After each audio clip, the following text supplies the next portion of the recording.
Alors voilà, tout le monde est installé. Nous commençons notre première table ronde de la matinée concernant la sollicitation par le prix. Sollicitation par le prix, comme vous l'a présenté Natacha Sofanor-Brouillot. Qu'est-ce qu'il y a? Le micro. Pardon?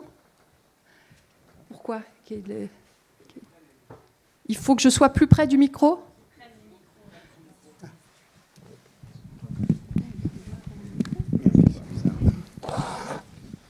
Il faut que tout le monde prenne son micro, c'est ça?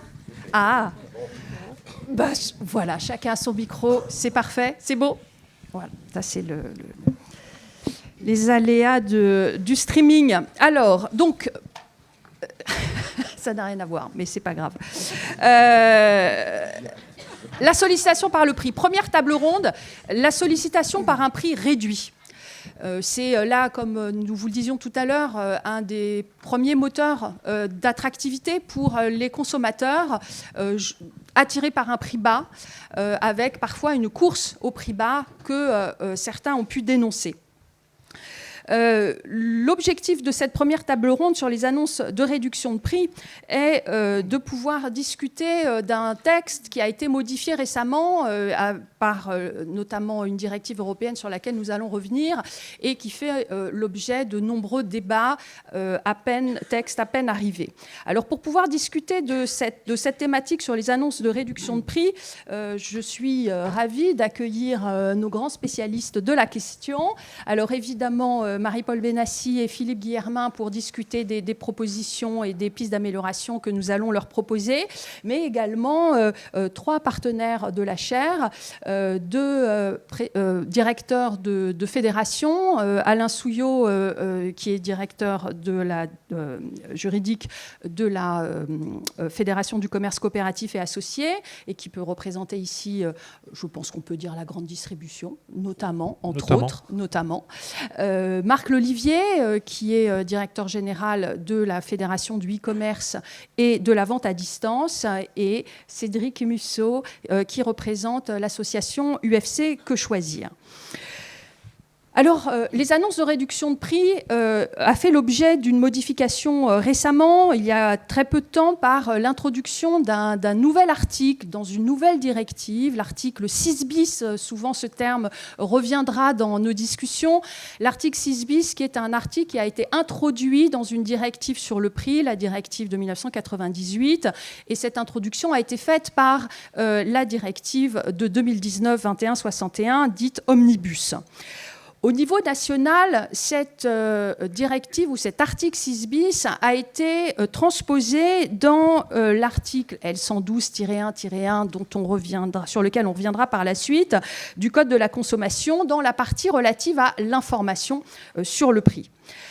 À cette occasion a été abrogé l'arrêté que nous avions jusqu'alors de mars 2015, sur les annonces de réduction de prix. Donc aujourd'hui, le régime des annonces de réduction de prix en France est régi par l'article L112-1-1 du Code de la consommation, et au niveau européen, c'est par l'article 6 bis de la directive de 1998.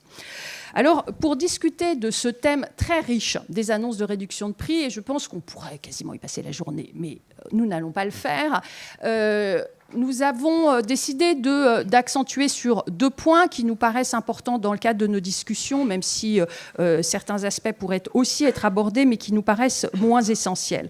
Le premier concerne la question du champ d'application, et dans le cadre du champ d'application des annonces de réduction de prix, un aspect bien particulier lié à sa transposition, et nous resterons l'essentiel du temps ensuite sur la notion de prix de référence avec ses différentes variables. Alors sur la question du champ d'application des annonces de réduction de prix, il faut préciser un point concernant la transposition française, et c'est sur cette question que nous allons essentiellement échanger avec les membres de cette table ronde. Ça nécessite quelques petites explications. Aujourd'hui, tel qu'il est, l'article L112-1-1 du Code de la consommation reproduit quasiment fidèlement l'article 6 bis. Pour autant, leur champ d'application diverge dans la mesure où le champ d'application est très large du texte français, ne fait aucune limite et donc peut s'appliquer tant aux ventes de biens qu'aux contenus numériques, aux fournitures de contenus numériques ou aux contrats de services ou de contrats d'entreprise pour le contrat spécial français. Au niveau européen, en revanche, l'article 6 bis étant intégré dans une directive propre à la vente de biens corporels, son champ d'application est limité à cette vente de biens. De ce fait, il y a une différence entre, d'une part, le texte français qui est élargi et le texte européen qui est réduit. Et c'est sur ce point que nous allons échanger. Alors, nous avons fait, et avant que je passe la parole aux membres de la table, après ces quelques explications, nous avons fait 2 propositions concernant ce champ d'application sur la question particulièrement des services. Une première porte sur une importance, je dirais, générale qui tous nous rejoignons sur l'importance du cadre européen et de placer le cadre européen comme le cadre privilégié pour tout ce qui concerne les questions relatives au prix et particulièrement aux annonces de réduction de prix. La deuxième proposition tient à attirer l'attention du législateur national sur la nécessité de discuter justement à ce niveau européen des champs d'application afin d'éviter un élargissement qui soit purement national et donc de discuter le plus possible avec les parties prenantes dès lors qu'il s'agirait d'élargir ce champ. Alors je vais immédiatement passer la parole aux intervenants qui constituent cette première table ronde et je vais tout d'abord me tourner vers Marc Lolivier de la FEVAD afin qu'il nous éclaire sur ces propositions de la chaire et nous explique en quoi l'extension de la transposition française aux services et à la fourniture de contenus et de services numériques peut soulever des difficultés pour les professionnels. Oui, merci Carole, bonjour à toutes et à tous et d'abord merci pour l'invitation. Avant de répondre à la question, je voudrais saluer d'abord le travail de la chaire. Je crois que ce rapport est un travail académique très intéressant. Alors j'espère qu'il va inspirer le régulateur, mais je crois qu'il doit aussi inspirer les entreprises parce qu'il apporte beaucoup de matière. C'est un travail sérieux qui a été réalisé et évidemment on va le regarder avec beaucoup d'attention. Alors avant de revenir sur cette histoire de service et d'extension du champ d'application, je voudrais juste rappeler ici l'enjeu et l'importance d'un cadre réglementaire harmonisé, notamment dans ce domaine dont vous avez rappelé effectivement le caractère essentiel pour le commerce. Vous dire que le commerce a énormément évolué au cours de ces 20 dernières années. L'offre s'est considérablement élargie dans l'intérêt du consommateur, avec une concurrence aussi, une offre qui est du coup beaucoup plus large. Pour donner un ordre de grandeur, vous prenez aujourd'hui dans le domaine de la mode et du e-commerce, un site comme Shein, par exemple, en 3 ans, s'est hissé pratiquement comme un leader des ventes Internet. Et plus récemment, un autre site asiatique comme Temu, en 6 mois, aujourd'hui, est consulté par 1,6 million de Français tous les jours. Donc, c'est vous dire la rapidité et l'intensité de la concurrence qui existe. Et par rapport à ça, on se pose la question de comment s'assurer qu'il y ait une richesse et une concurrence et comment fait-on pour que les entreprises européennes et françaises puissent rivaliser et offrir aussi leurs services. Et pour cela, il n'y a qu'une seule solution, c'est ouvrir les portes de l'Europe pour permettre à nos entreprises d'avoir un marché. Aujourd'hui, le marché français, c'est 42 millions, le marché européen, c'est 500 millions. Donc si on veut avoir effectivement une offre française, européenne, avec un niveau d'exigence important sur le droit de la consommation et la protection des consommateurs, il faut effectivement assurer à ces entreprises un cadre, un marché suffisamment important pour pouvoir rivaliser avec les géants internationaux aujourd'hui qui arrivent sur le marché européen. Et pour cela, une des conditions, c'est d'avoir effectivement un marché qui est harmonisé parce que l'harmonisation des règles permet le développement de ces entreprises au niveau européen et permet aussi aux consommateurs d'avoir finalement un même niveau de protection où qu'il soit et où qu'il achète en Europe.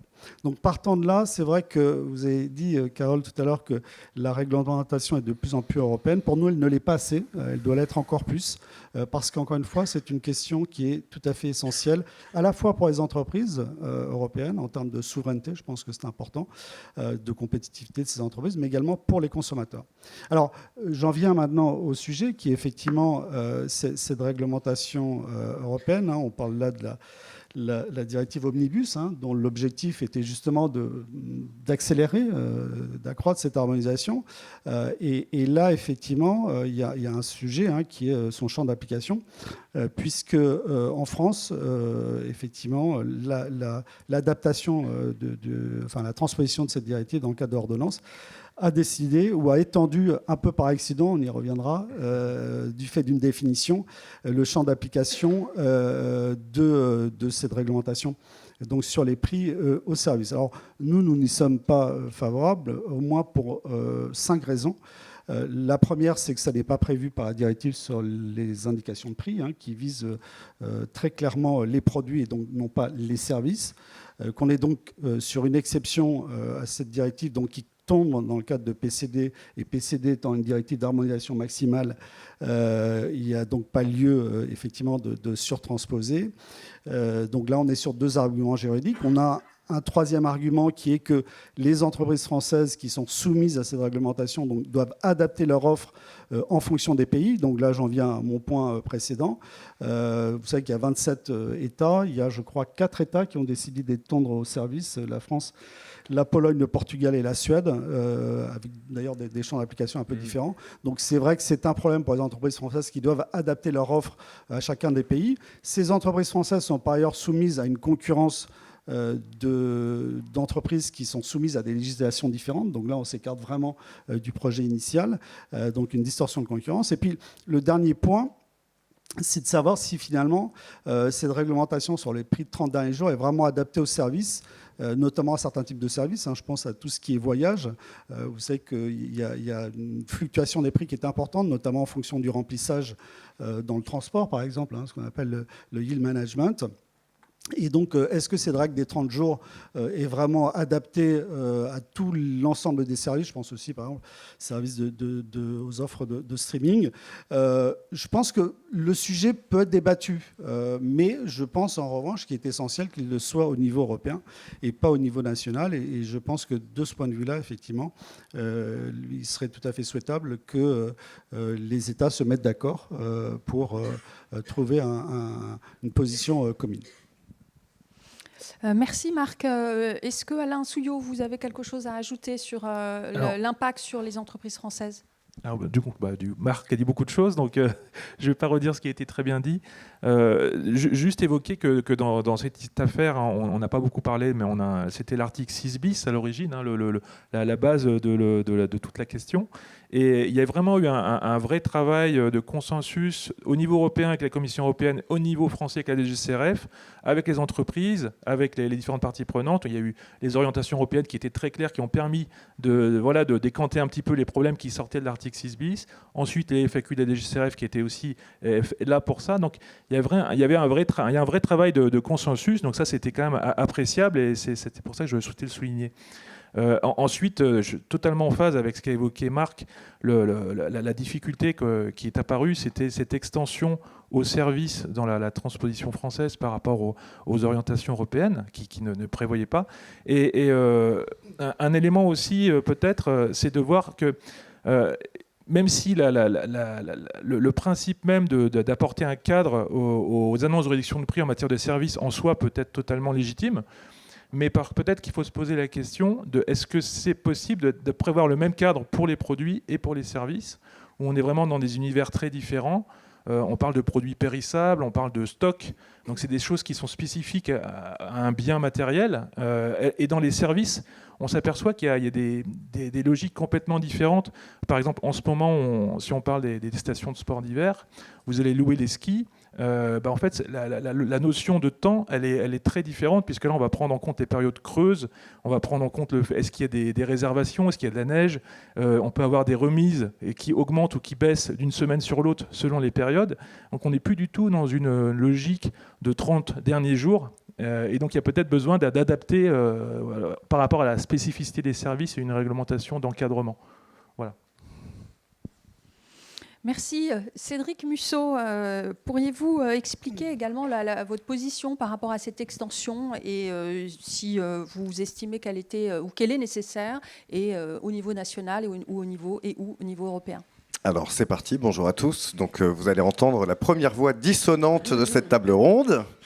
Déjà, je voudrais quand même rappeler que cet article 6 bis dont on parle, il n'est pas non plus sorti de nulle part. Je rappelle quand même que la législation française sur la réduction de prix, elle le prévoyait jusqu'à ce que, en raison des textes européens, on soit obligé de l'abroger et l'UFC Que Choisir s'est battu pour inclure dans la directive Omnibus cet encadrement. Donc ça, on ne peut que s'en féliciter. Et j'aimerais rappeler quand même que sur la sécurité juridique, là-dessus, Marc, nous sommes parfaitement d'accord.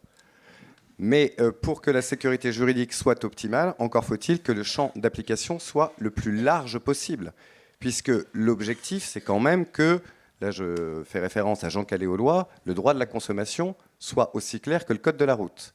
Et face à la myriade de législations sectorielles différentes, on se retrouve confronté à une illisibilité des règles. Et qu'on ait un champ d'application qui soit le plus large possible ne peut être que souhaitable pour les consommateurs. On est quand même à l'heure du numérique. Si on évoque les jeux vidéo, aujourd'hui, les jeux vidéo, ils sont essentiellement dématérialisés. On peut citer aussi la vidéo à la demande. Donc, pour l'UFC Que Choisir, un champ large, c'est un impératif. Et j'entends le côté quid des situations particulières. Dans ce cas-là, il faut, et c'est l'objet des questions suivantes, peut-être revoir le cadre. Et c'est pour ça qu'on soutient cette proposition en disant discutons à l'échelon européen du cadre, mais discutons d'un cadre général. Voici. Très bien, merci. Alors, on aura l'occasion de revenir sur le fait que l'article 6 bis est l'ancien régime français. Pas tout à fait, en partie sur les 30 jours, mais c'est bien l'objet de la difficulté, c'est que c'est en partie le système que nous avions, et justement c'est l'autre partie qui semble faire défaut, particulièrement aux professionnels. Alors Philippe Guillermin, je me tourne vers vous pour nous expliquer les raisons pour lesquelles il y a eu cette extension. Est-ce qu'elle était voulue et assumée dès le début par rapport à ce que nous avions auparavant, ou finalement le fait d'avoir intégré le texte sans intégrer le champ spécifique de la directive a conduit par effet de mécanique, je dirais, à une extension pas forcément voulue dès le départ? Merci Carole. D'abord, bonjour à toutes et à tous. Juste un petit mot quand même sur le rapport que vous nous avez remis, gentiment, à Marie-Paul et à moi. Juste pour souligner que c'est important, effectivement, qu'il y ait une interaction qui existe entre le monde universitaire, de la recherche, et puis les autorités nationales, européennes, en charge de la régulation et surtout qui sont amenées à proposer un certain nombre de textes qui vise à encadrer, à reconnaître des droits aux consommateurs. Donc ça, c'est un point important. Et de ce point de vue-là, moi, je me félicite qu'on travaille étroitement, on peut le dire, depuis quand même pas mal d'années, notamment à l'occasion de travaux de transposition de directives européennes, avec Natacha, Carole et d'autres universitaires. Je crois que là, il y a une source d'enrichissement, si je puis dire, qui est extrêmement intéressante et profitable. Donc, je ferme la parenthèse. Pour en revenir à notre sujet, donc, du moment, je dirais presque que Cédric m'a enlevé les mots de la bouche. Non, je crois qu'effectivement... Tout d'abord, il faut quand même se rappeler un petit peu les conditions dans lesquelles ce dispositif a été adopté au niveau européen. Comme vous le savez, les propositions de directives ou de règlements font l'objet de discussions dans deux instances, qui sont le Conseil et le Parlement européen. Sur ce sujet, donc d'encadrement des annonces de réduction de prix, le Conseil, il n'y a pas eu de débat. Parce que, effectivement, d'abord, ça ne figurait pas dans la proposition initiale de la Commission.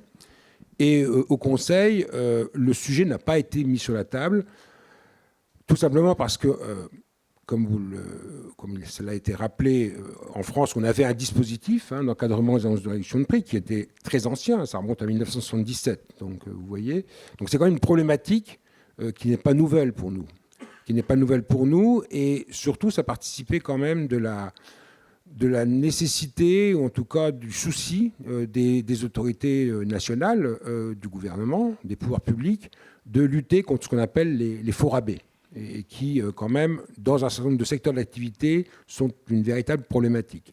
Ce dispositif, on a dû, il avait subi quelques évolutions, et Marc est là pour en témoigner, pour tenir compte justement de la nécessaire adaptation des règles aux évolutions du commerce et des pratiques, et notamment des pratiques promotionnelles.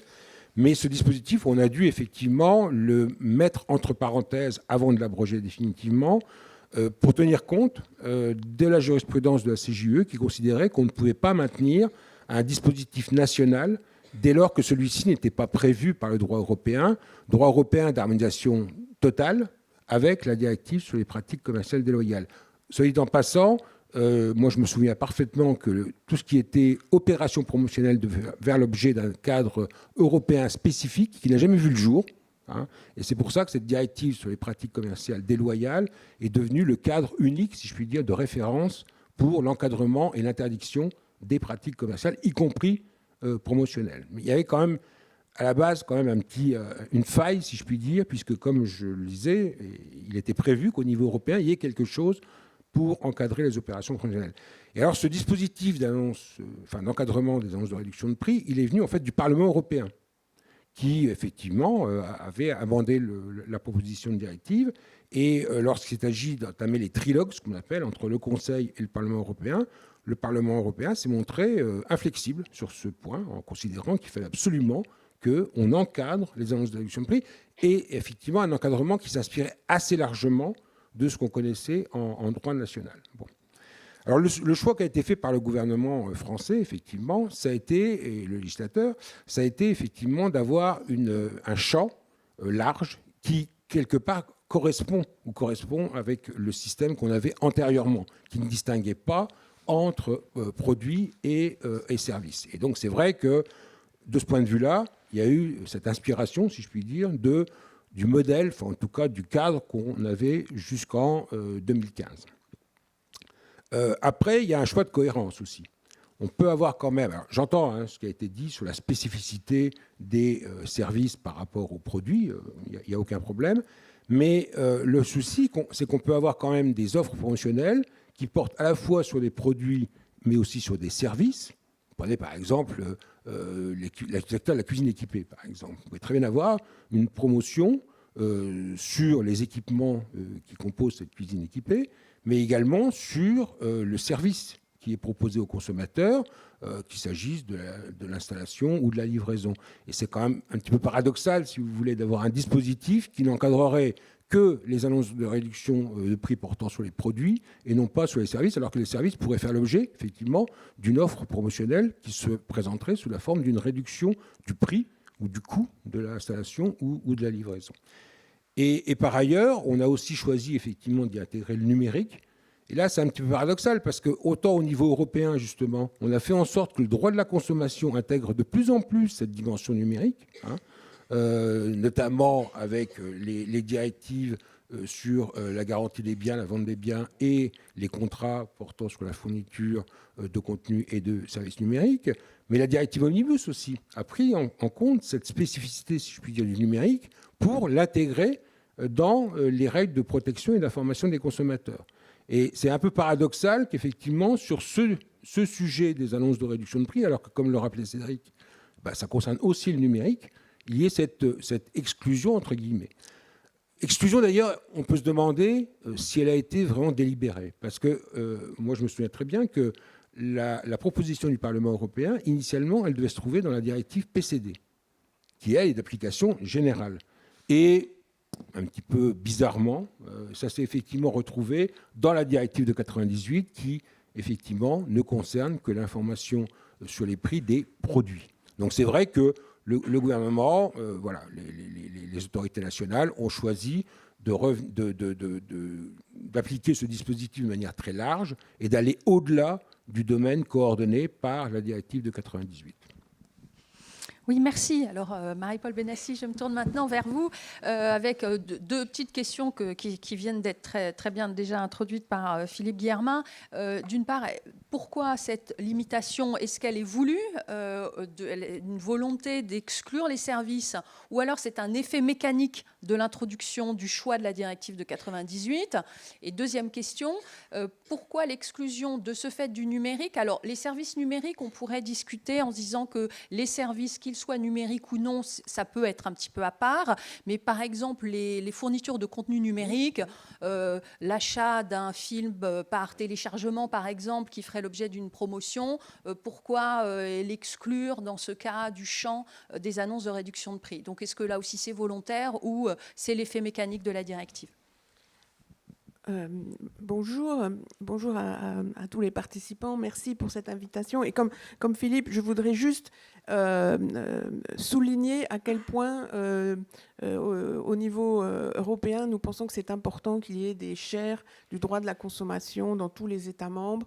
Nous constatons un manque de juristes qui connaissent bien ce droit, tant pour les associations de consommateurs que pour les entreprises. Et donc, vraiment, nous souhaitons continuer à soutenir votre chaire et plus si on peut, par exemple, créer un réseau avec d'autres chaires dans les autres États membres.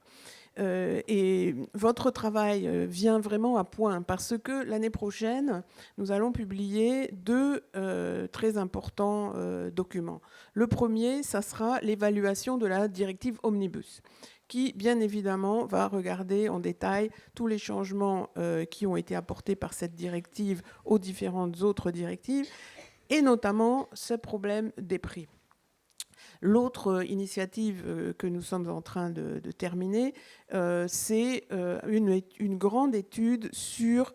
désolée, je vais vous le dire en anglais parce que je ne vois pas immédiatement comment le dire en français. C'est ce qu'on appelle le Digital Fairness Fitness Check.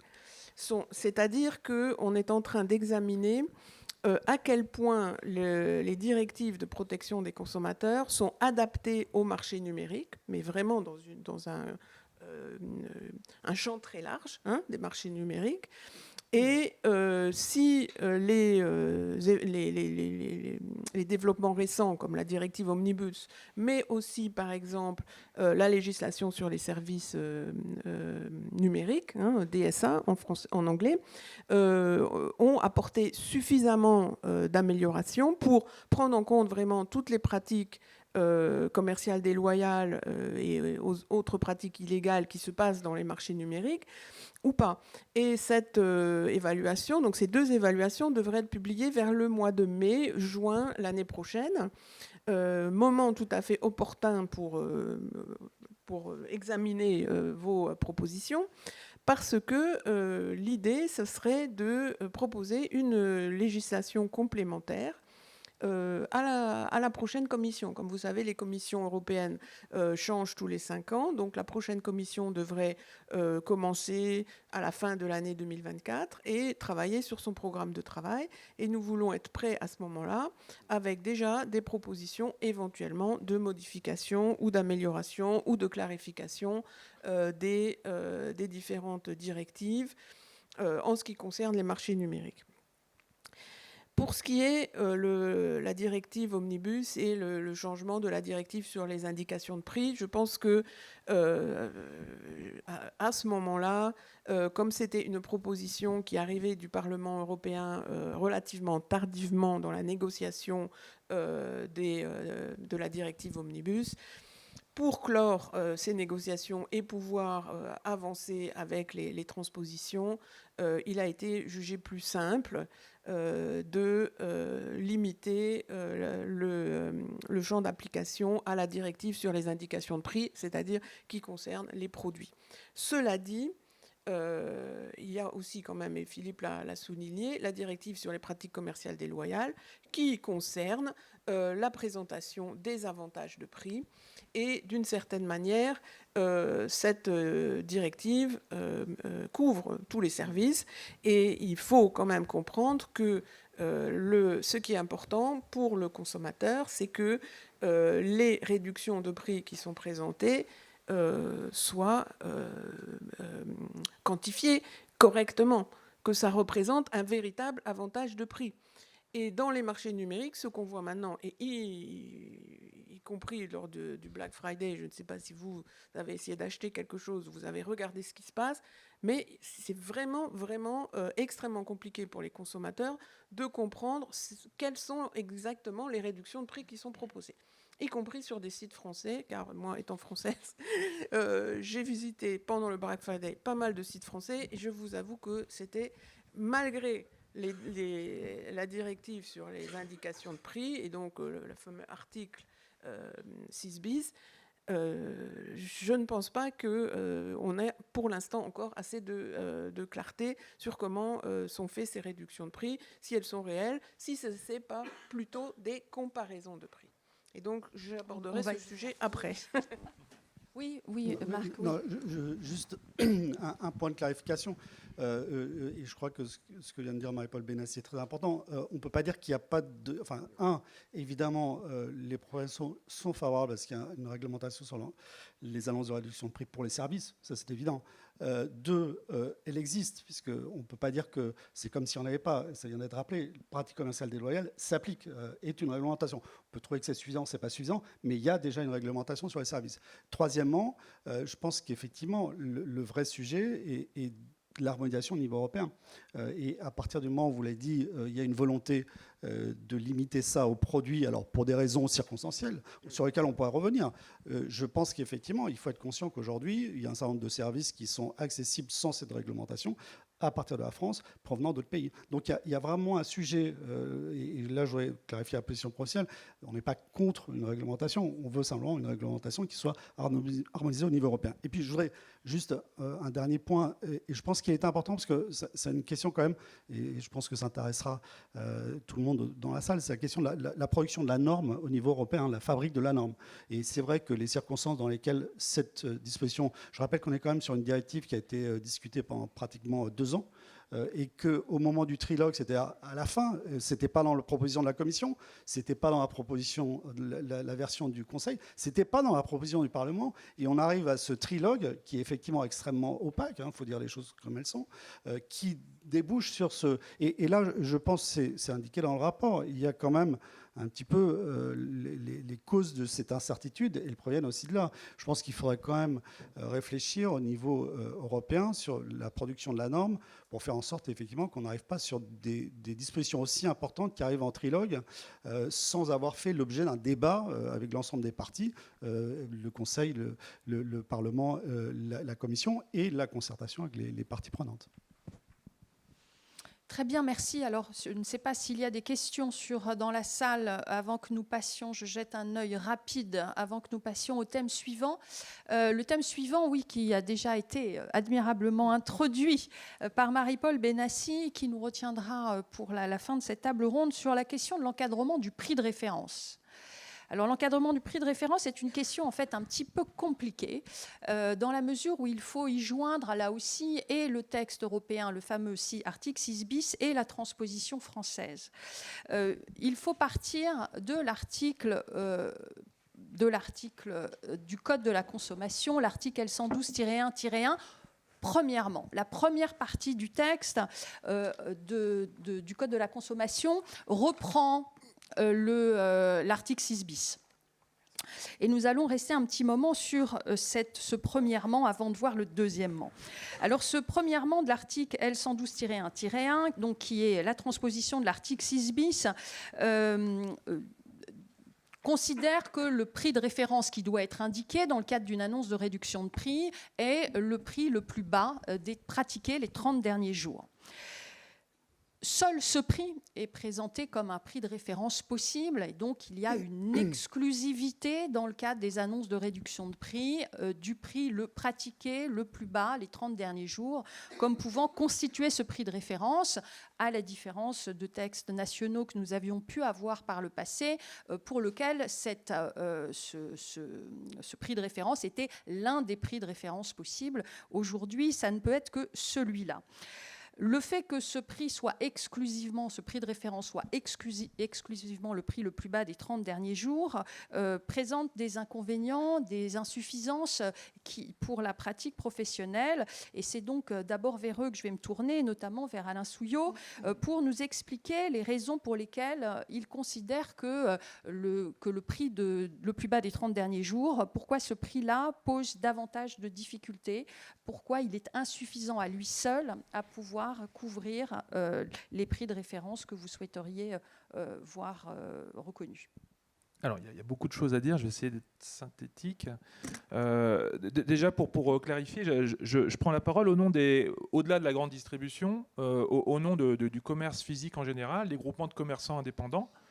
Et vous allez comprendre pourquoi c'est quelque chose qui importe dans ce que je vais évoquer. En fait, quand on regarde la rédaction de l'article 6 bis qui est transposé à l'écran, en partie, qui est donc une rédaction qui résulte du trilogue, comme on vient de dire, les termes « toute annonce », on évoque la notion de « toute annonce de réduction de prix », et ensuite on va faire référence à, enfin sans jeu de mots, on va utiliser les termes de prix pratiqué, prix antérieurement pratiqué par le professionnel.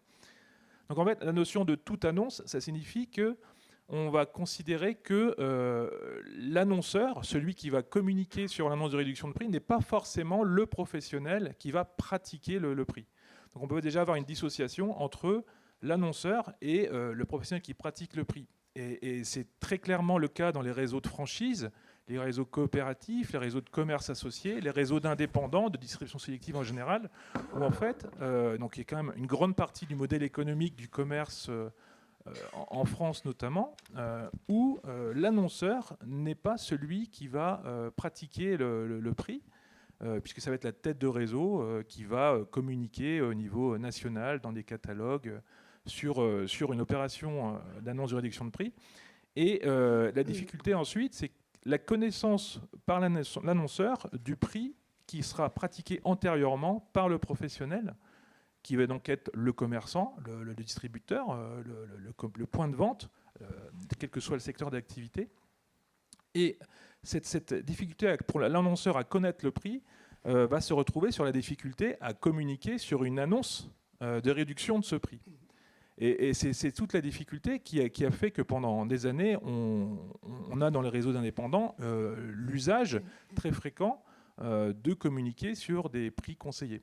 Des prix conseillés, justement, pour respecter... Alors là, on pourrait parler de droit de la concurrence sur la liberté du commerçant indépendant de fixer ses prix de revente. Donc l'impossibilité pour la tête de réseau d'imposer un prix minimum. Donc, dans ce contexte-là, la rédaction pose une difficulté pour un modèle économique, le modèle des réseaux indépendants, c'est-à-dire comment, en pratique, on va pouvoir communiquer d'un point de vue global, au niveau national, sur une annonce de réduction de prix, sachant qu'on ne pourra pas communiquer sur un prix réduit, point de vente par point de vente, dans un catalogue unique. Voilà. Donc on avait vraiment une difficulté à la base. Merci pour cette particularité sur les réseaux de distribution et la difficulté. Alors évidemment, ça ne pose pas de difficulté pour le point de vente qui, lui, va indiquer son prix de référence pratiqué les 30 derniers jours. Mais en revanche, la tête de réseau, elle, ne peut pas communiquer sur un prix global. Marc, Olivier, oui, vous voulez ajouter quelque chose? Oui, alors, bien sûr, les exemples qui viennent d'être énoncés par Alain dans le commerce physique sont tout à fait justes. Et on a aussi d'autres exemples qui montrent les limites de cette formule, si je puis dire. Si on prend par exemple les ventes événementielles, déstockage, ventes événementielles sur Internet, il n'y a pas de prix de vente 30 derniers jours. Si vous prenez un secteur qui est en plein développement aujourd'hui, qui est par exemple le C2C, c'est-à-dire tout ce qui est marché du reconditionné, là vous êtes dans la comparaison, vous ne pouvez pas utiliser le prix de vente 30 derniers jours. Prenons le prix de lancement. Prix de lancement, vous n'avez pas de prix 30 derniers jours. Donc, et là, on voit bien la difficulté de régler en fait des situations extrêmement diverses à partir d'un texte aussi simpliste. Et c'est là où effectivement, on a besoin de compléter ce texte, à mon avis, par la directive pratique commerciale déloyale qui permet d'appréhender effectivement les autres situations. Et j'en reviens à mon premier point, c'est-à-dire que s'il y avait eu ce travail d'analyse sur la disposition en amont, on aurait pu effectivement voir comment on réglait les différentes situations, alors soit par des mesures générales, soit par des mesures spécifiques, ce qui n'a pas pu être le cas, ce qui montre effectivement les limites de l'article. Merci. Oui, on essaye de décortiquer un petit peu le raisonnement avant d'arriver au moment ultime de nos propositions, mais on suit notre raisonnement. Alors, Marie-Paule Benassi, la Commission européenne a publié très rapidement sur ce texte, sur l'article 6 bis, son guide d'interprétation, qui est bien plus riche que l'article 6 bis et justement qui ouvre des portes vers d'autres prix de référence, et on va y arriver tout doucement à ces autres prix possibles, mais qui ouvre déjà la porte. Le texte n'était même pas encore applicable, que déjà le texte nous suggérait la possibilité de faire autrement. Alors sans rentrer dans le détail de se faire autrement, est-ce que cette porte ouverte est le résultat justement d'une réflexion en amont montrant peut-être que le texte était déjà insuffisant avant même qu'il sorte ? Non, alors là, je ne dirais pas ça. D'abord, je voudrais aussi dire quand même que la proposition du Parlement européen qui est arrivée en fin de négociation correspond quand même à un besoin de clarté pour les consommateurs. Parce que franchement, et c'est le numérique a complètement révolutionné la manière de présenter les prix. Donc les prix évoluent sans arrêt. Et d'ailleurs, nous pouvons maintenant le démontrer car nous avons un système de surveillance des prix automatique. Donc on peut surveiller des milliers de prix en même temps et on voit à quel point les prix évoluent sans arrêt. Et donc déjà en 2019, cette évolution était tout à fait claire. Le fait aussi que les sites web sont remplis de promotions dans tous les sens. Et d'ailleurs, les consommateurs vont essentiellement sur des sites web pour chercher la bonne affaire, font des recherches sur le pourcentage de réduction. Et donc, en fait, ce qu'on a constaté, et c'est pour ça aussi qu'à ce moment-là des négociations, la Commission ne s'est pas opposée à cette nouvelle, à ce nouveau article, parce que c'était déjà clair à ce moment-là qu'il fallait beaucoup plus d'encadrement de comment sont présentées les réductions de prix. Donc, maintenant, notre interprétation, c'est que quand il y a une réduction de prix qui est présentée par un professionnel, cette réduction, dans le secteur des biens, cette réduction doit correspondre au prix pratiqué dans les 30 précédents jours. Voilà. D'autres éléments peuvent être mis en œuvre, d'autres prix de référence, mais pas pour présenter une réduction de prix, pour présenter ce qu'on appelle une comparaison. Et donc, on va y venir. C'est pour ça, en fait, que dans les mois qui ont suivi, ou même les jours qui ont suivi, il y a eu des discussions avec les professionnels du secteur pour permettre que d'autres prix de référence et d'autres moyens d'informer les consommateurs soient mis en place, mais pas en ce qui concerne les réductions de prix. Oui, un petit mot. Non, juste un petit mot. Alors, effectivement, nous, au niveau de la législation nationale, on s'en est tenu, là, pour le coup, au dispositif d'encadrement, enfin, en tout cas, de la définition du prix antérieur, qu'on appelait auparavant chez nous prix de référence. Hein. Mais globalement, là, effectivement, nous, on s'est complètement calé, on n'avait pas le choix, de toute façon, sur la notion définie par le droit européen de ce qu'est un prix antérieur. Moi, je rejoins un peu ce qu'a dit Marie-Paule. C'est vrai qu'on peut considérer que le système est extrêmement contraignant par rapport à ce qu'on a connu auparavant. Et d'ailleurs, Marc peut en témoigner, au fil du temps, sous le régime antérieur, si je puis dire, qui existait en droit national, jusqu'à ce qu'on le suspende, on avait fait évoluer le cadre juridique pour tenir compte justement des évolutions du commerce, des pratiques commerciales. Et c'est vrai que, par exemple, en France, on pouvait se référer à un prix conseillé. Ce qui, en 2008 notamment, effectivement, on avait longuement discuté avec Marc à l'époque pour effectivement intégrer, disons, d'autres prix de référence en quelque sorte que le prix pratiqué stricto sensu. Mais je crois qu'effectivement, pour le coup, je rejoins ce que disait Marie-Paule, c'est qu'il faut voir quand même les abus qui ont été effectivement, qu'on a pu constater en matière de réduction de prix, de rabais. On sait que c'est quand même un facteur puissant vis-à-vis de l'impact puissant sur la décision que peut prendre un consommateur pour acheter un produit. Et là, je crois qu'il y a eu une volonté de la part du législateur européen, parce que c'est quand même le législateur européen qui a décidé, de mettre un coup d'arrêt, si je puis dire, à un certain nombre de dérives et d'en revenir à quelque chose alors, qui peut paraître comme trop simpliste, à savoir le prix pratiqué, point à la ligne, mais il y a vraiment une volonté de stopper un certain nombre de dérives et de faire en sorte en tout cas que le prix barré, enfin le prix antérieur, est une réalité économique. Et ça, c'est, je crois, ce qui explique pourquoi on a un système qui effectivement peut paraître trop restrictif. Bon, après, comme disait Marie-Paul, il y a quand même d'autres moyens de faire des promotions par le prix, sans en passer forcément par des réductions de prix.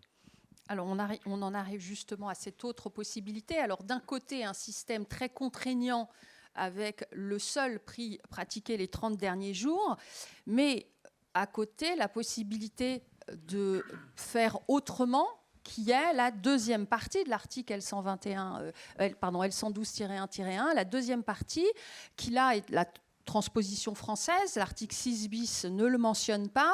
On trouve un équivalent dans les commentaires de la Commission européenne dans le cadre de son interprétation. Et donc, cette disposition précise que les dispositions donc précédentes ne s'appliquent pas aux opérations par lesquelles un professionnel compare les prix qu'il affiche avec ceux d'autres professionnels. Donc, cette introduction de ce que l'on appelle le prix de comparaison ou la comparaison de prix, qui est donc à côté des annonces de réduction de prix, est bien présentée dans les communications de la Commission, dans son interprétation, comme étant deux champs différents, que les annonces de réduction de prix ont leur champ, et dans ce cas, c'est nécessairement le prix de référence des 30 derniers jours, ou alors ça n'est plus une réduction de prix, c'est une comparaison de prix, et alors, eh bien, ça relève des pratiques commerciales déloyales, donc il n'y a pas d'obligation positive particulière, le prix doit être présenté de matière loyale, et s'il ne l'est pas, on peut tomber, dès lors qu'on l'établit, dans une pratique trompeuse. Philippe Guillermin, pourriez-vous nous expliquer pourquoi justement avoir ajouté cette autre possibilité qui pourrait donner l'impression de vider de sa substance la première partie. Pourquoi l'avoir mise alors que ça n'est pas dans l'article 6 bis? Est-ce que vous pouvez nous exprimer un petit peu l'historique et comment vous voyez l'usage de cet article? Je crois que tout simplement, il y a eu un souci de clarification. On avait effectivement, à l'époque, quand il s'est agi de transposer ce dispositif, bien évidemment, il y avait déjà des discussions avec la Commission européenne, d'autres États membres, pour savoir exactement à quoi devait s'appliquer, si je puis dire, ce nouveau dispositif d'encadrement des annonces de réduction de prix, et le fait que n'était pas visé par ce dispositif ce qu'on appelle les comparaisons de prix. Et il y a eu tout simplement un souci de clarification et de faire en sorte que, effectivement, dans le texte lui-même, et non pas seulement au niveau de l'interprétation de celui-ci, eh bien, les choses soient dites clairement et que, effectivement, n'ait échappé à cet encadrement des annonces de réduction de prix ce qu'on appelle les comparaisons de prix. Mais il doit s'agir de véritables comparaisons de prix. Alors là, effectivement, après, la question qui se pose, c'est que par rapport à un certain nombre de pratiques, où se situe la frontière? D'autant que la Commission européenne l'a dit clairement, il y a une possibilité de requalifier, si je puis dire, certaines opérations qui se présenteraient un petit peu artificiellement comme des comparaisons de prix, mais qui, du point de vue du consommateur, sont vécues ou appréhendées comme étant des réductions de prix. Alors, c'est vrai que parfois, comme je le disais, la frontière peut être ténue, et effectivement, il peut se poser la question de l'interprétation ou de la qualification de telle ou telle opération peut se poser, mais bien évidemment, le souci, c'était de faire en sorte de laisser des marges de manœuvre pour des opérations promotionnelles par le prix, sans que ça soit forcément des annonces de réduction de prix, mais ça doit être effectivement des véritables comparaisons de prix. Alors effectivement, comme je vous le disais, parfois la limite peut être un petit peu compliquée à définir. Mais voilà quelle était l'intention en tout cas du législateur national, du gouvernement, mais ça a été ensuite confirmé par le Parlement, puisqu'on a procédé par voie d'ordonnance à la transposition de cette directive Omnibus, et comme vous le savez, à l'issue de l'ordonnance, c'est toujours un projet de loi de ratification, et le Parlement a clairement validé l'orientation qui a été prise par le gouvernement dans le cadre de l'habilitation qui lui était reconnue à transposer cette directive par voie d'ordonnance, puisqu'il n'y a pas eu d'amendement ou en tout cas de proposition de modifier, si je puis dire, le cadre juridique tel qu'il avait été rédigé. Merci pour ces éclaircissements. Alors Cédric Musso, quel regard portez-vous sur le prix de comparaison ou la comparaison de prix tel qu'il est pratiqué aujourd'hui ? Alors, je voudrais juste rebondir avant de vous répondre sur ce qui a été dit en disant que le consommateur était à la recherche de la bonne affaire. Je pense que le consommateur, il est avant tout à la recherche du prix juste et aujourd'hui, il est complètement perdu à l'heure d'Internet puisque c'est le 14 juillet de la promotion tous les jours. Vous allez en ligne, c'est un festival. On a évoqué prix de comparaison, réduction de prix. Aujourd'hui, c'est un amalgame infini. On a voulu vérifier l'effectivité des réductions de prix. Et nous avons analysé 6500 annonces sur Internet. Résultat des courses, seul un peu plus de 3% de ce qui était présenté et vécu comme des réductions de prix étaient réellement des réductions de prix.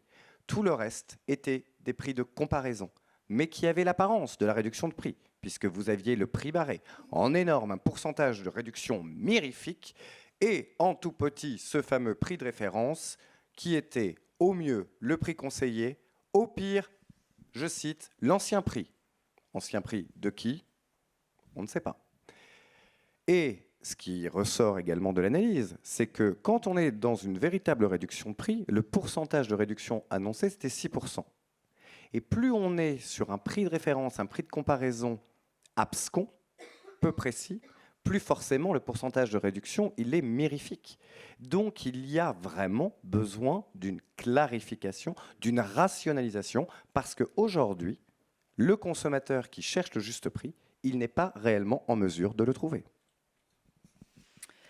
Nous en arrivons, fort de ce constat, à nos propositions. Alors, le bilan que vous avez exposé, là, montre deux idées principales. D'un côté, le besoin d'un prix de référence qui soit sécurisé, mais qui ne peut être exclusivement le prix des 30 derniers jours. À lui seul, il ne suffit pas à couvrir l'ensemble des dispositifs, ce qui a conduit à accepter une autre fenêtre qui est le prix de comparaison.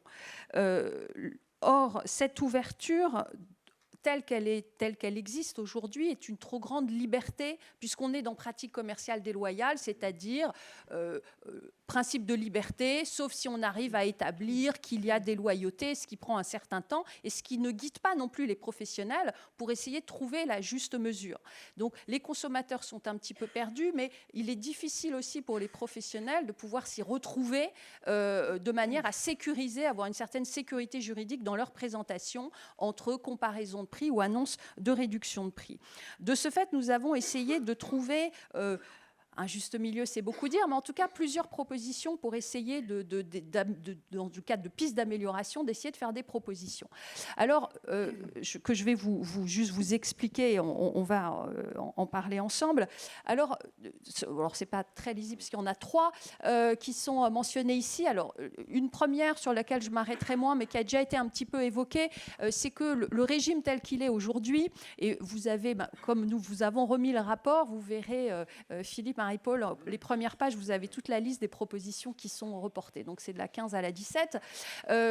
C'est qu'il est important d'avoir un système qui permette d'intégrer toutes les annonces de réduction de prix, tous les mécanismes, que ce soit de la grande distribution avec les systèmes de franchise, que ce soit les hypothèses de déstockage, que ce soit les prix de lancement, et que, comme l'a rappelé Marc L'Olivier tout à l'heure, on puisse avoir un régime qui puisse englober toutes les situations de réduction de prix, de manière à avoir aussi une concurrence saine entre tous, puisque tous seraient soumis au même régime. Ensuite, quel régime ? C'est là qu'évidemment la difficulté, mais nous l'avons surmonté pour essayer de se mettre d'accord sur certains points, et nous y avons réussi. Je pense que chacun a reconnu que, comme nous l'avons expliqué ici, le prix de référence unique ne fonctionne pas. D'un autre côté, un prix trop large, tel le prix de comparaison, c'est-à-dire les pratiques commerciales ne suffit pas. C'est bien pour ça qu'on a eu un régime. Donc, trop de liberté, non. Trop strict, non plus. Donc, il faut essayer de trouver une ligne de crête entre les deux, en faisant aussi attention, et ça, c'est là que c'est un petit peu plus complexe, de garder, d'une part, une certaine sécurité juridique, mais aussi une certaine souplesse, de manière à ce que la législation puisse s'adapter au fur et à mesure de nouvelles pratiques.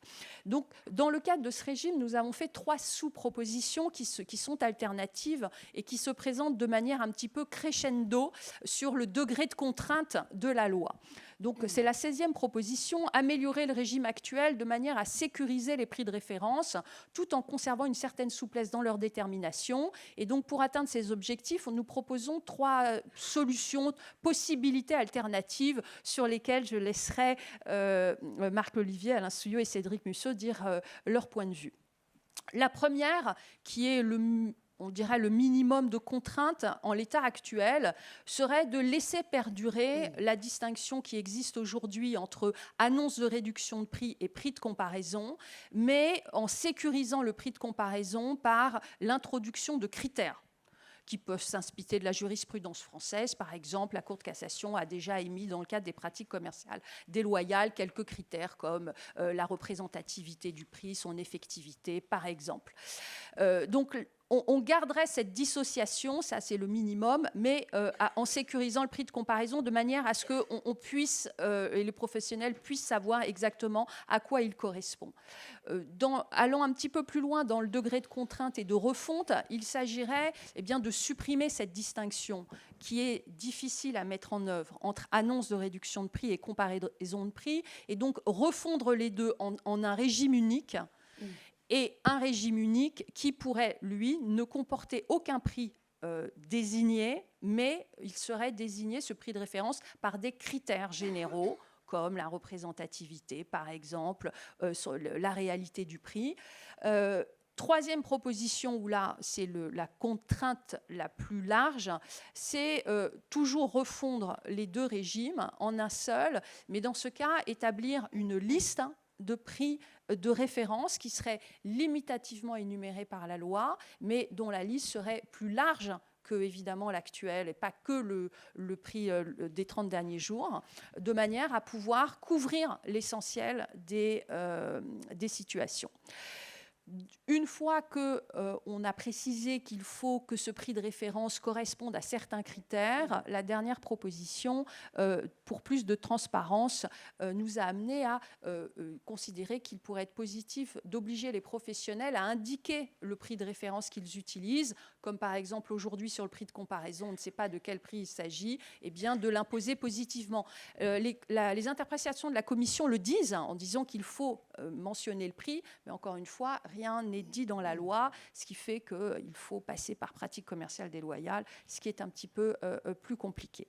Donc voilà les principales propositions que nous avons faites sur ce point, et donc je vais me tourner vers Marc-Olivier en premier, Alain Souillot et Cédric Musso l'un après l'autre, pour commenter ces propositions qui reflètent on va dire un consensus global où on a réussi à se mettre d'accord sur les difficultés soulevées. Ensuite, dans le cadre de ces 3 propositions, il y a des sensibilités différentes que je vais laisser s'exprimer.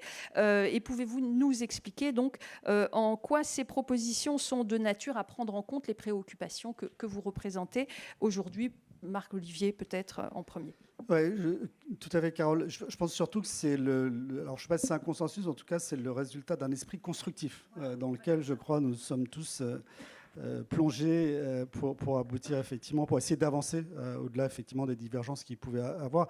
Juste un point avant cela, je voudrais revenir pour clarifier le point sur l'article 6 bis et le fait que je ne conteste pas le fait qu'il y ait une volonté du législateur et qu'on peut comprendre. Et nous appelons nous-mêmes à une réglementation au niveau européen. C'est juste la méthode. Et par contraste, je voudrais dire également que la méthode contraste avec ce qui s'est fait après l'adoption du texte, puisque aussi bien au niveau de la Commission avec les lignes directrices qu'avec la DGCCRF et les pouvoirs publics français, il y a eu ce travail, effectivement, pour essayer d'adapter le texte. Il eût été sans doute préférable qu'il eut lieu en amont qu'après. Mais voilà, je voulais juste se rappeler que ce n'était pas une remise en cause de la volonté du législateur, c'est juste la méthode. Alors, sur ces 3 propositions que vous avez parfaitement exposées. Je crois que la première, alors j'ai bien compris qu'il y a stricto sensu, il y a le régime des annonces de réduction de prix et la comparaison, mais on va dire que globalement, l'encadrement de la promotion par les prix, comme on l'appelait auparavant, doit couvrir l'ensemble des modèles économiques. Et d'ailleurs, on a une petite discussion avec Carole, c'est pas autant que possible. Je crois que c'est une nécessité, c'est pas une possibilité. Je pense qu'il faut un régime qui permette de couvrir l'ensemble des pratiques commerciales. Donc le 15, je pense que là, il y avait un consensus. Et dans plus sensible, c'est la 16. La 16, sur le principe, je crois qu'on se retrouve, c'est-à-dire qu'il faut effectivement sécuriser davantage, améliorer sans doute un certain nombre de pratiques, et en même temps, je crois que c'est, parallèlement, il faut également avoir la souplesse nécessaire pour répondre. Alors, je le pense, hein, j'ai bien écouté Cédric, mais je pense qu'on ne peut pas raisonner aujourd'hui, en 2023, comme en 77. Les choses ont évolué, les pratiques commerciales ont évolué, la façon de consommer a évolué. On peut le regretter d'ailleurs, hein, mais c'est un constat. Donc je pense qu'il ne faut pas rester bloqué à l'arrêté de septembre 77 en se disant, voilà, le prix de référence 30 derniers jours.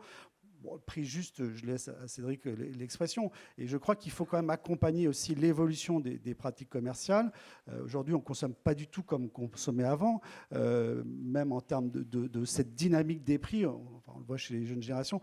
Ils ont le smartphone. Je lisais une étude là, hier qui disait que plus de 50% des gens aujourd'hui en magasin comparent les prix avec leur smartphone. C'est quelque chose qui était inimaginable avant. Avant, vous sortiez, vous alliez dans le magasin et vous écoutiez le vendeur et vous repartiez avec le produit. Aujourd'hui, il y a quand même un parcours d'achat qui a énormément évolué, avec une animation commerciale qui est, alors peut-être aux yeux de certains, trop complexe, mais qu'on ne peut pas non plus nier. Donc il faut trouver effectivement, aménager un régime qui à la fois assure un niveau de protection du consommateur qui franchement est souhaitable pour tout le monde, pour les consommateurs mais aussi pour les entreprises. Mais en même temps qui, je veux dire, ne bride pas totalement l'animation commerciale et permet. Alors jusqu'où, c'est le débat. Alors pour ça, il y a finalement 2 options. Il y a une option qui est de maintenir un régime dual avec d'un côté effectivement les annonces de réduction de prix et de l'autre côté la comparaison de prix qui permet finalement de couvrir ce que ne couvrent pas les annonces de réduction de prix stricto sensu, sous réserve qu'il y ait une distinction qui est faite entre les deux. Ou alors on fusionne les 2 régimes avec effectivement 2 options qui sont envisagées. La première qui serait des critères généraux sous PCD avec, pourquoi pas d'ailleurs, des pratiques qui pourraient être considérées par définition comme étant loyales, comme le prix de référence, ou au contraire revenir un petit peu au modèle 2008 du décret, c'est-à-dire avec plusieurs prix de référence qui permettent de couvrir les différentes situations, avec peut-être la possibilité à nouveau de ne pas couvrir tous les modèles et de se retrouver à se dire « Ah oui, mais là, on n'avait pas prévu ce cas-là ». Voilà. Donc, je pense que les choix sont mis sur la table. Je pense qu'ils doivent être discutés avec les parties prenantes pour voir effectivement quelle est la meilleure situation, sachant que l'objectif doit rester effectivement, et je crois que c'est vous qui vous l'avez dit, Carole, en introduction, cet équilibre qui doit être trouvé entre à la fois l'impératif de protection des consommateurs, qui est indiscutable, mais aussi les besoins légitimes des entreprises. Et du coup, la proposition 17, à mon avis, est le corollaire de la 16, c'est-à-dire que cette souplesse n'est envisageable, effectivement, que si les choses sont parfaitement claires. C'est-à-dire que la comparaison doit être parfaitement claire et le prix comparé doit, lui, également être tout à fait clair. Je pense que la transparence est absolument essentielle pour la protection du consommateur et participe à cette protection du consommateur. Et donc, il faut que ce prix comparé réponde à 2 critères. Le premier, c'est sa réalité, bien sûr. Et pour que cette réalité puisse être évaluée non seulement par le régulateur qui a développé des outils très sophistiqués maintenant pour le contrôler, mais également par le consommateur lorsqu'il se trouve face à l'offre, il faut effectivement qu'on réfléchisse avec des professionnels également sur la manière effectivement d'être le plus clair possible sur le prix de comparaison. Merci. Est-ce que, Alain Souillot, vous avez des éléments à ajouter à ce que vient de dire Marc ? Alors oui, en fait, juste pour rejoindre Marc, hein, bien évidemment, sur ces sujets, l'idée quand même qu'il faut comprendre, c'est quand on a travaillé sur ce rapport, on était effectivement dans une démarche constructive. C'est vraiment le terme, c'est-à-dire que moi aussi, je suis consommateur et bien évidemment, je trouve ça complètement insupportable d'avoir un prix qui sort du chapeau quand j'achète quelque chose, une référence qui ne veut rien dire, et j'ai l'impression d'être un peu pris comme un pigeon lorsque j'achète un produit avec une promo qui n'existe pas. Donc, bien évidemment, on a aussi cette vision-là. On n'est pas complètement ignorant des pratiques qu'a évoquées tout à l'heure Cédric. Mais la difficulté, c'était justement de trouver un équilibre pour partir de cet objectif commun qui est le respect du client. Le respect du client, c'est la notion de loyauté, d'abord essentielle. Il faut absolument que le client s'y retrouve et que la relation entre le commerçant et le client soit une relation loyale. Le client, on veut qu'il revienne. Donc de toute façon, on a tous intérêt à ce que les clients reviennent et de le respecter. Ensuite, la difficulté, c'est de vraiment voir en pratique. Il faut savoir que les pratiques commerciales trompeuses, la sanction s'est encore alourdie. Donc la sécurité juridique, c'est un vrai souci qui s'aggrave pour les entreprises, puisqu'on est dans des pratiques qui sont de plus en plus lourdement sanctionnées. Donc il faut d'autant plus savoir exactement bien identifier les règles du jeu, les comprendre et être en capacité de les respecter. Et là, on avait des difficultés, et c'est pour ça que je soulignais tout à l'heure les FAQ et les orientations européennes qui étaient vraiment très utiles, justement pour améliorer un petit peu cette sécurité juridique.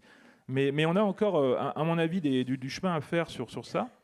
Par rapport aux options qui sont présentées, moi je dirais la publicité comparative, donc qui est quand même pardon, n'importe quoi, c'est pas mal comme lapsus. les prix, la comparaison de prix, c'est une création européenne à l'origine. C'est quand même les orientations européennes qui ont créé cette notion. Donc c'est quelque chose qui ressort d'un consensus européen. Et donc c'est quelque part quelque chose d'assez jeune finalement, que le consommateur, je pense que quand vous prenez quelqu'un dans la rue, je ne suis pas certain qu'il sache exactement ce que c'est qu'une comparaison de prix. Un prix avantageux par comparaison avec un autre prix qui n'est pas nécessairement un prix antérieur, hein. Et donc peut-être qu'il faut lui laisser sa chance, puisque c'est encore un dispositif assez jeune. Donc voilà, moi j'irais plutôt dans ce sens-là. Et le rapport, qui est un peu un élément prospectif, peut-être que lui s'inscrit sur un temps plus long. C'est pour ça qu'on a commencé déjà à réfléchir à l'après. Mais aujourd'hui, il faut déjà s'approprier cette notion de comparaison de prix. Cédric Musso, alors comment vous appropriez-vous ces différentes propositions et en quoi elles peuvent satisfaire les préoccupations des consommateurs ? Alors déjà, je vais dire, parce que le mot a été prononcé à plusieurs reprises et il n'est pas sorti de ma bouche, donc je rassure tout le monde, l'UFC Que Choisir entend aussi jouer constructif. Mais c'est l'objectif de la chaire. Par rapport à l'harmonisation, je pense qu'il fera guère de doute dans l'esprit des gens que nous avons une vision maximale de la situation, mais par pragmatisme là pour le coup. Parce que si on reste sur des critères généraux, on va se retrouver confronté à une difficulté qui va être l'interprétation de ces critères. Et que l'action des associations de consommateurs, ça va être de déposer des plaintes, et avec les délais procéduraux et l'interprétation restrictive des magistrats, on a un aléa. Donc si on veut avancer vers une véritable sécurité juridique, pour nous, il faut vraiment que le prix de référence soit clairement mentionné. Et là, effectivement, il s'agit de le discuter avec l'ensemble des parties prenantes. Mais si on veut un cadre qui garantisse effectivement une sécurité juridique, il faut aller vers un maximum de précision. C'est clair, c'est concis. Merci Cédric. Philippe, vous avez une observation ou tous les... Oui, là, non, dans juste l'ordre que vous voulez. Une remarque. Je pense qu'effectivement, manifestement, le dispositif qui a été adopté d'encadrement des annonces de réduction de prix visait à lutter contre la pratique spécifique des faux rabais qui est devenue insupportable. On n'a pas voulu totalement fermer le jeu. Et de ce point de vue-là, c'est pour ça qu'il y a cette notion de comparaison de prix qui a été mise sur la table pour permettre quand même des opérations promotionnelles par le prix. Bon, mais sans tomber justement dans les excès qu'on a connus avec les faux rabais. Après, effectivement, il y a une espèce de zone grise. C'est-à-dire que, bon, alors, bien sûr, il y a le filet de sécurité des pratiques commerciales trompeuses qui permet effectivement de caractériser comme tel une fausse comparaison de prix, mais sur la base de critères qui sont quand même assez flous, enfin en tout cas qui ne sont pas faciles à forcément appréhender. Alors il y a toujours des constructions qui peuvent se faire, mais c'est vrai qu'il y a quand même une grosse marge d'interprétation. Et moi je suis assez d'accord avec ce qui vient d'être dit sur la nécessité de plus de transparence et d'indication du prix qui est pris comme référence, si je puis dire, pour une opération promotionnelle, quand bien même celle-ci se traduit par une comparaison de prix. Il y a comme ça qu'on y arrivera. Bon, c'est un sentiment, une appréciation personnelle que je porte, mais je pense qu'en tout cas, les propositions qui sont faites peuvent servir effectivement d'inspiration. En tout cas, à partir de celle-ci, on peut réfléchir, si je puis dire, sur une évolution du dispositif. Et je pense qu'effectivement, le plus souhaitable, c'est que ce soit fait au niveau européen. Et de ce point de vue, je rejoins les propos qui ont été tenus par Marie-Paule. En vue de la prochaine Commission européenne, il y a un travail qui se fait dans tous les États membres, en tout cas en France, pour faire des propositions en vue d'alimenter le programme de travail de la prochaine Commission. Et sur les sujets consommation, nous commençons à travailler en vue d'élaborer ou de faire des propositions en ce sens. Et je ne doute pas qu'il y ait des choses qui seront proposées sur ce sujet-là. Merci Marie-Paule Benassi. Oui, effectivement, comme je vous l'ai déjà dit, on est en train de travailler sur l'évaluation de la directive Omnibus et de la loyauté des transactions en général dans les marchés digitaux. Par rapport à vos propositions, je pense qu'il faudrait peut-être réfléchir aussi à la présentation de la réduction. Et donc, ce que nous constatons maintenant, et c'est un problème qui n'est pas seulement en France, qui est dans tous les pays de l'Union européenne, et qui crée beaucoup de problèmes pour les autorités nationales qui doivent mettre en œuvre et surveiller les marchés. Et donc, je voudrais revenir sur cette notion fondamentale qui est la réduction de prix dans le secteur des biens ne peut se faire que vis-à-vis du prix pratiqué le plus bas dans les 30 jours. Donc ça veut dire que tout élément qui laisserait à faire entendre aux consommateurs qu'une comparaison de prix et une réduction de prix est déloyal. Et ça, donc on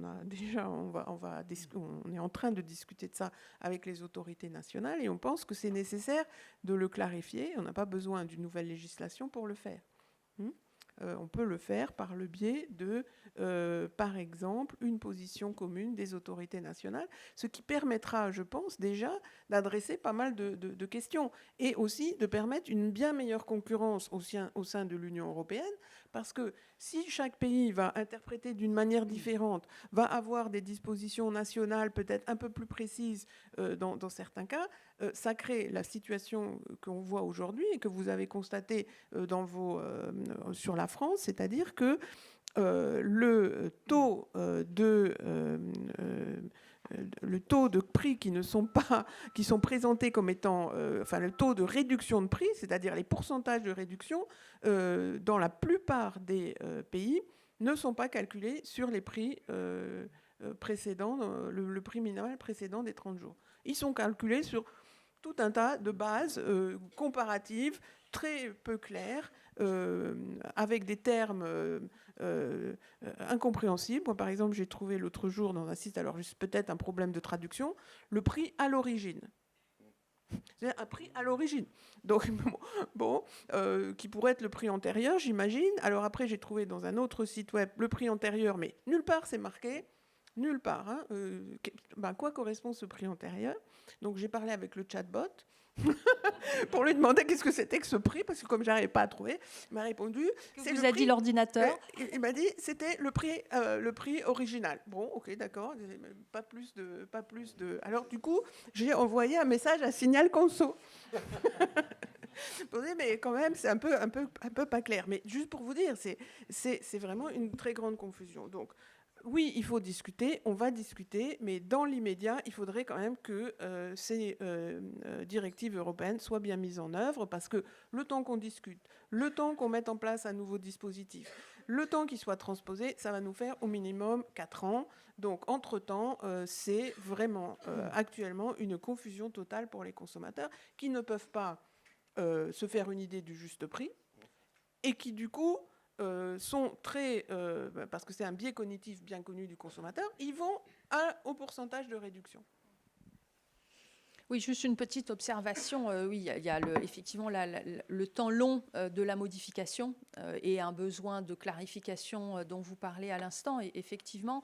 Mais il y a aussi, en tout cas, par de nombreux professionnels qui souhaitent avoir une démarche loyale et pouvoir proposer aussi des réductions que leur système de distribution, le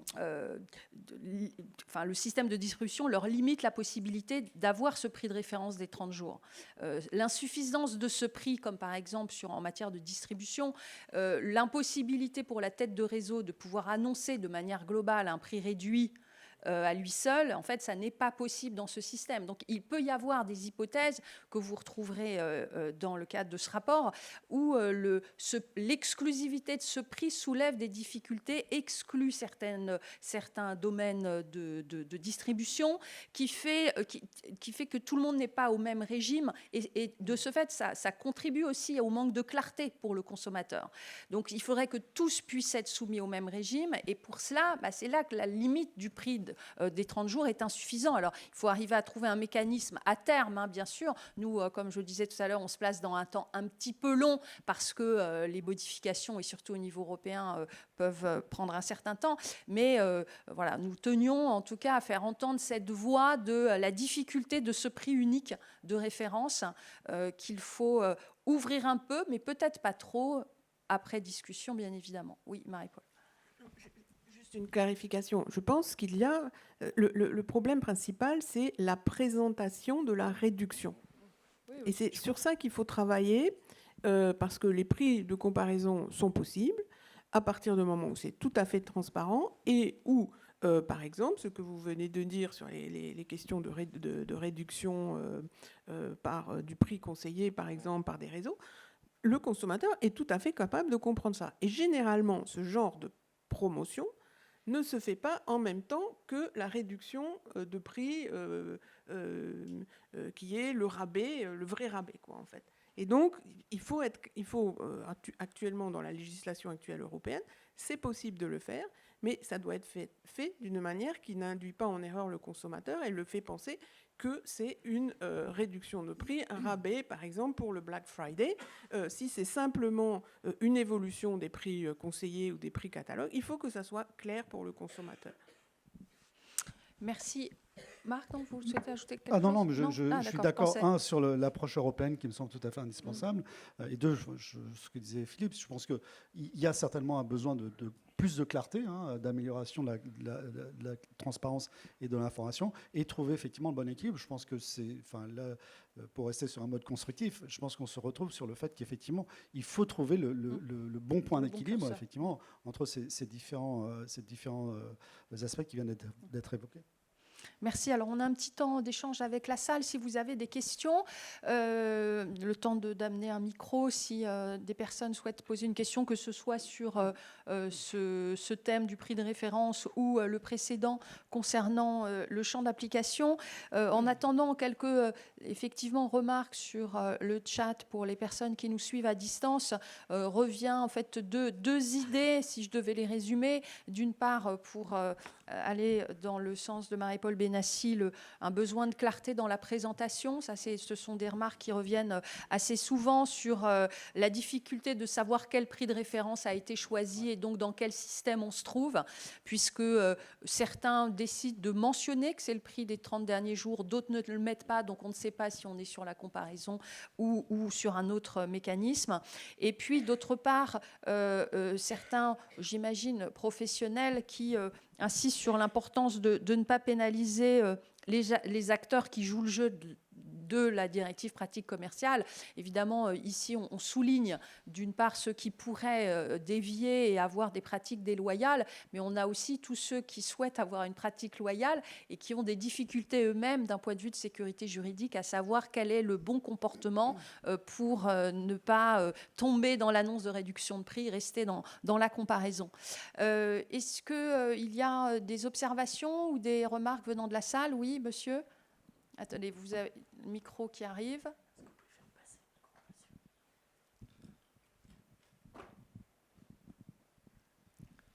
Oui. Est-ce qu'on pourrait appliquer cette directive, enfin plutôt cette disposition, aux réductions de prix par l'offre d'un service? Par exemple, dans le cas d'un site internet qui va pratiquer pendant une période limitée la livraison offerte pour un produit et qui pourrait gonfler le prix en vue de compenser son offre promotionnelle. Est-ce qu'on va pouvoir exiger ce prix de référence ou pas? Je vais prendre un exemple, un site internet qui va proposer un téléphone à 1 000 € et pendant une durée limitée va mettre en place la livraison offerte et peut-être d'autres services et va pouvoir monter son prix à, imaginons, 1 100 € pour compenser sa réduction. Est-ce qu'on va pouvoir retenir le prix de référence dans ce cas-là? Est-ce qu'on va pouvoir chercher, parce qu'on n'a pas une réduction du prix visuel, on n'a pas ce pourcentage qu'on va voir sur certains sites. Par contre, on a une réduction du prix effectif pour le consommateur. Voilà. Je ne sais pas si c'est assez clair. Je peux avoir un exemple plus long si vous voulez. Je pense que c'est là une réduction de prix indirecte, c'est ça, par le biais de services offerts. C'est ça. D'accord.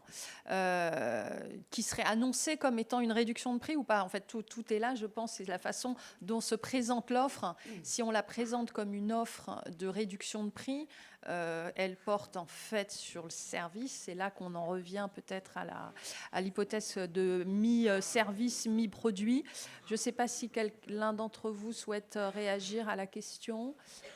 Parce que sinon, plus simplement... Philippe, disons que si ça se traduit, enfin, si en définitive la pratique, in fine, se traduit par une augmentation du prix du produit pour laisser entendre au consommateur qu'on lui offre en quelque sorte un service, mais qu'il y a vraiment un lien entre les deux, c'est un petit peu limite quand même. Hein. Parce que quelque part, voilà, on fait quand même financer par le consommateur ce soi-disant service offert, puisqu'il y aura eu augmentation du prix en conséquence. Donc moi je trouve que ne serait-ce que sous l'angle, pour le coup, et sans parler de réduction de prix, hein, sous l'angle de PCT, ça me paraît extrêmement discutable. Hein. Oui, il y a peut-être deux hypothèses. Celle où le prix est absorbé, il y a une réduction par le service, et celle où il y a une réduction par le service, mais une augmentation sur le produit, qui sont deux hypothèses séparées. Mais en fait, ça montre effectivement les avantages, après chacun se fait une idée, du régime dual. C'est-à-dire que dans votre cas, si jamais il a pratiqué ce prix conjoint pendant 30 jours, il a le droit de faire une réduction de prix. À partir du moment où il attend le délai de 30 jours. Vous voyez ce que je veux dire? Si ce n'est pas le cas, je pense qu'effectivement, il faut dans ce cas-là appliquer pratique commerciale déloyale. Et effectivement, il y a un sujet de savoir si effectivement la pratique serait loyale ou pas. Est-ce qu'il y a d'autres questions? Oui. Oui, bonjour. Je m'interroge parce que l'ensemble des pratiques qui ont été visées ce matin sont manifestement déloyales et donc sont déjà couvertes par la directive pratique commerciale déloyale. Il a été fait le choix par le législateur européen d'aller préciser le cas des réductions de prix. Et on s'interroge donc ce matin sur faut-il aller plus loin dans la réglementation particulière? Je voulais savoir, est-ce que l'idée ici, c'est de revenir sur l'opportunité de la directive pratique commerciale déloyale? Est-ce qu'ici, on est en train de questionner l'effectivité de l'approche principielle de la directive pratique commerciale déloyale qui, dans son principe, disait au lieu de réglementer une infinité de pratiques dont vous venez d'illustrer en fait la multitude et tout ce qui reste encore à inventer, plutôt que de réglementer via ce prisme, on va réglementer, on va encadrer, on va définir le principe de loyauté, et comme ça, on peut faire une réglementation qui dure 10, 15, 20, 50 années. Est-ce qu'on est en train de remettre en cause ce principe, cette approche principielle? Si oui, pour quelles raisons? Et est-ce qu'on ne ferait pas mieux de s'interroger sur les manières de la rendre plus effective ou de la sauvegarder? Merci, j'ai bien ma petite idée, mais je veux vous laisser répondre d'abord. Et puis, je dirai un petit mot. Alors, qui veut commencer? Marie-Paul Benassi. Oui, merci beaucoup pour cette question, qui est une question qu'on se pose au niveau de l'Union européenne depuis pas mal d'années maintenant, et qui nous interroge par rapport à l'évolution des marchés numériques. je pense que c'est l'évolution des marchés numériques et l'apparition des grandes plateformes, notamment non européennes, sur le marché, qui bouleversent vraiment la concurrence entre tous les acteurs et qui crée une nécessité d'aller plus loin dans le normatif. Et mon avis personnel, c'est que on le fait de plus en plus, mais avec regret, parce que on pense que la directive sur les pratiques commerciales déloyales est une absolument excellente directive avec énormément de possibilités. Mais quand on voit dans le concret, quand on est à 27 États membres, plus toutes ces entreprises multinationales étrangères pour faire appliquer cette directive, et c'est de plus en plus difficile. Donc les entreprises sont elles-mêmes demandeurs de normes de plus en plus précises, hein. Nous avons des problèmes de mise en œuvre, puisqu'on doit s'assurer que l'ensemble des autorités nationales fassent une mise en œuvre identique. C'est pour ça que nous avons le règlement sur la coopération entre autorités, dont je suis responsable en fait, et que nous allons avoir cette discussion cette semaine sur les pratiques de réduction de prix, parce qu'on voit que la norme n'a pas été suffisamment claire. Et si elle était laissée uniquement à la directive sur les pratiques commerciales déloyales, ce serait extrêmement difficile à mettre en œuvre au niveau européen. Donc c'est une réflexion qu'on a, qui fait partie de notre sujet de la loyauté des marchés numériques pour les consommateurs. Cédric, oui, et puis Marc après. Oui, en fait, c'est les deux. Pour vous répondre, il y a les deux, parce que oui, et nous les premiers, la preuve, on agit sur le terrain des pratiques commerciales déloyales par rapport à ce que nous avons constaté. Maintenant, à partir du moment où la pratique est généralisée, je veux dire, on n'a pas des magistrats qui sont là, mais enfin, s'il y avait un représentant de la justice, il vous dirait, nous n'avons pas les moyens de traiter l'ensemble des plaintes que vous nous apportez. Donc dès lors qu'une mauvaise pratique est généralisée, là, c'est au régulateur d'intervenir pour assainir la situation. Alors, par rapport à la question, je crois que la proposition ne vise pas à remettre en cause pratique commerciale déloyale. Elle vise plutôt à chercher à améliorer effectivement le dispositif, mais sans remettre en cause. Enfin, en tout cas, je ne parle pas de la position de la Commission, mais du groupe, ce n'était pas une remise en cause de pratique commerciale déloyale. Et on voit d'ailleurs que ça doit s'inscrire finalement dans pratique commerciale déloyale. Le sujet est de savoir si est-ce que pratique commerciale déloyale en tant que tel est suffisant ou pas. Et je crois qu'il y a un certain nombre de pistes qui sont avancées là-dessus. Et puis, moi, ce que je voudrais dire, c'est, alors, en tant que représentant de l'industrie e-commerce européenne et française, parce que je suis également vice-président de e-commerce Europe, c'est que je trouvais dommage quand même que, et vous le reconnaissez vous-même, c'est un outil qui est quand même intéressant, voilà, alors qui pose des problème de contrôle, mais je pense qu'on ne peut pas, pour des questions de contrôle, remettre en cause un principe qui est effectivement en soi très intéressant sur le plan de la pratique juridique. Et je trouvais dommage que parce que des plateformes, des géants internationaux ne jouent pas le jeu, on trouve comme moyen effectivement de pénaliser parce que l'ensemble des acteurs européens. Donc je pense qu'il faut aussi avoir ça en compte. Si on considère que c'est un outil qui est quand même intéressant sur le plan de la régulation, regardons à comment améliorer son application plutôt qu'à dire on va passer sur un mode droit romain avec des critères parce que c'est plus facilement applicable. Je trouve que ça serait dommage et je pense qu'on doit avoir l'ambition effectivement d'améliorer le système plutôt que de passer à autre chose parce qu'effectivement il a des limites que je conviens. Oui, une dernière précision. Sur PCD, il ne s'agit pas de remettre en cause PCD, mais c'est une directive qui date de 2005 maintenant.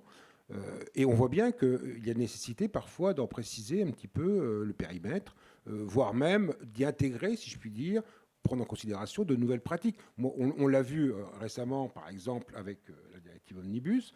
On le voit avec la directive qui va bientôt être adoptée sur la transition écologique, où on doit prendre en considération des spécificités, si je puis dire. Là, pour Omnibus, c'était par exemple la pratique des faux avis, où on a ajouté à la liste des pratiques commerciales trompeuses, en toutes circonstances, justement, des pratiques de faux avis. Et là, avec la transition écologique, on va prendre en compte effectivement la dimension allégation environnementale. Donc il y a une nécessité quand même de préciser, d'adapter un petit peu les règles inhérentes à la directive PCD, sans en remettre en cause le cadre général, si je puis dire. Et moi, je pense qu'effectivement, c'est ce que disait Marc à l'instant. Alors, bien sûr, je pense que le niveau européen est toujours préférable, mais s'il faut, pour des soucis de transparence, de clarification, de faire en sorte que le consommateur s'y retrouve un petit peu mieux dans notamment tout ce qui est comparaison de prix, donc quand bien même on garderait un régime autonome pour les annonces de réduction de prix, de préciser cela dans PCD, moi, honnêtement, je n'y vois pas d'inconvénient. Oui, juste une petite remarque, comme on l'a pu préciser dans le cadre de nos propos liminaires, en fait, tout est pratique commerciale, et toutes les sollicitations du consommateur sont des pratiques commerciales, tout ce qui permet de solliciter. Et il y en a bien d'autres, mais elles sont toutes déjà, elles, des pratiques commerciales. Pour autant, grâce à la directive pratique commerciale, on peut donc affirmer que par principe, la sollicitation du consommateur, les pratiques de sollicitation sont libres et sont licites. Et ça, c'est la directive qui nous permet de le dire. Mais ça n'empêche pas ensuite des régimes spéciaux. Alors après, on en revient le spécial est tellement nombreux que peut-être il en devient la règle. Mais en tout cas, on est dans des dispositions spéciales et on va le voir notamment cet après-midi avec les modes de sollicitation. C'est extrêmement réglementé. Mais pourquoi ? Parce qu'à un moment donné, on a pu isoler, identifier des difficultés particulières qui vont justifier en fait des obligations positives. Pratique commerciale déloyale, c'est négatif. On fait ce qu'on veut et ensuite on va contrôler si c'est déloyal ou pas, ce qui implique une action en justice ou tout au moins un contrôle par la DGCCRF. Donc c'est toujours a posteriori. Et selon les domaines, dès lors qu'ils ont été identifiés, on peut avoir besoin d'un encadrement. Et c'est ce qu'a fait la Commission avec l'article 6 bis, enfin l'Union européenne avec l'article 6 bis. Mais effectivement, ce débat du général spécial, le spécial qui prend le pas, la réglementation qui ne prend le pas, est un vieux débat, et notamment en matière contractuelle, sur est-on aussi libre de contracter que cela lorsqu'on voit le nombre de réglementations. Merci pour ces réponses précises. Je posais la question parce que, effectivement, dans l'article 6 bis, on voit qu'il est inscrit toute annonce de réduction de prix, blablabla. Et après, on a vu que la Commission européenne a pris des guidelines pour exclure un certain nombre de situations qui pourraient être qualifiées d'annonces de réduction de prix, comme les ventes liées, les pré-soldes, les régimes de programmes de fidélité, etc. Et donc on s'est aperçu qu'en fait, il ne s'agissait pas de viser toutes les annonces de réduction de prix, mais que le champ d'application de cet article, c'était effectivement la situation très particulière d'un commerçant qui a pratiqué un prix et dont l'allégation commerciale, c'est de réduire ce prix qu'il a lui-même précédemment pratiqué sur cette offre précise. Et donc, on part d'un article qui dit toute annonce de réduction de prix, et on se retrouve après dans une situation d'incertitude juridique où on a une dizaine de pages de guidelines pour expliquer que ce n'est pas toutes les annonces de réduction de prix, justement parce que cette approche générale ne permet pas de faire droit à chaque situation si particulière qui n'est pas nécessairement déloyale. Je m'interroge. Je voulais rebondir sur ce qu'a dit Madame Benassi. Effectivement, il y a un problème de business model développé par certaines plateformes non européennes. En quoi le fait de préciser les règles sur les annonces de réduction de prix ou les annonces de comparaison de prix,